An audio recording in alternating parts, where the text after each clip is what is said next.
instructor. Ako kayo, akasta ko kayo ng family policies. Reading, may sa na pagbatas at pag-other.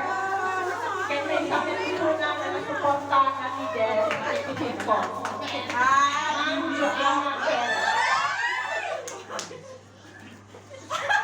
Thank you, Apo Presidente. Impromptu nga message Mother's Day celebration. No, i-preserve mo in the environment. There is a triple R. That is reduce, recycle, and reuse. Tatayo magkaina in order to preserve our dignity and our pride. There is kami among na magbagat tayong alinan. We are aging gracefully as an OFW nga masabot na i-assess mo ibagbagin. At daban, i-SSS mo. At daban, ipag-ibig MP1 or MP2. At daban, i-onlo mo. Kan, at daban, ibasit na balay mo as your retirement. Nakapaadal ka ba, ikianak? Nakapagpaaral ka na ba ng mga anak mo? Do you have an SSS? Do you have a pag-ibig MP2 or MP1? And at the same time, meron ka na bang maliit na bahay for your retirement going back home for good? Meron ka na rin bang ipon for your savings? If you have this, palakpakan naman po natin ang ating sarili. So, meron tayong triple R, ay dapat na reassess yourself kung meron na to. Number 2R is rebuild. Rebuild means kung wala ka pa doon sa mga sinabi ko, you still have time to rebuild yourself. Isipin mo din yung sarili mo while working overseas for many, many years.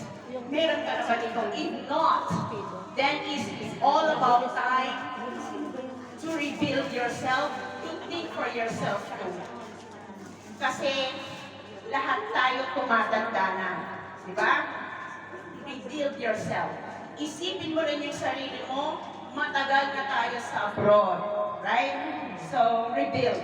Meron ka pa rin namang trabaho, meron ka rin pa rin namang health na puhunan mo to be able to rebuild yourself. Number 3 is reduce. R means reduce. Reduce our baggage. Kasi minsan masyado tayo mapagmahal sa pamilya, sa mga extended families. Lahat sinasabi mo, yes, even if you don't have. Yes, lahat ng mga hinain. Yes, sa lahat. Hindi po tayo superwoman in all aspects. Meron din tayong kahinaan, napapagod din ang nanay. Napapagod din tayong lahat. So that is why we need to reduce our baggage for our own good. Kasi amok, nabanbanlok kayong aminan. I-congratulate kayo, tibagbagi kayo because nakapagpaaral kayo ti anak. But we need to make sure for our retirement too. Kasi 45, 50, we are 60s. Kung ang gobyerno lokal ay ang retirement is 60, meron din sana tayong retirement age para sa mga OFW. We impose that. Yeah. Impose mo sa sarili mo na huwag kang umabot ng 70 dito sa Hong Kong. For me, that is only my opinion.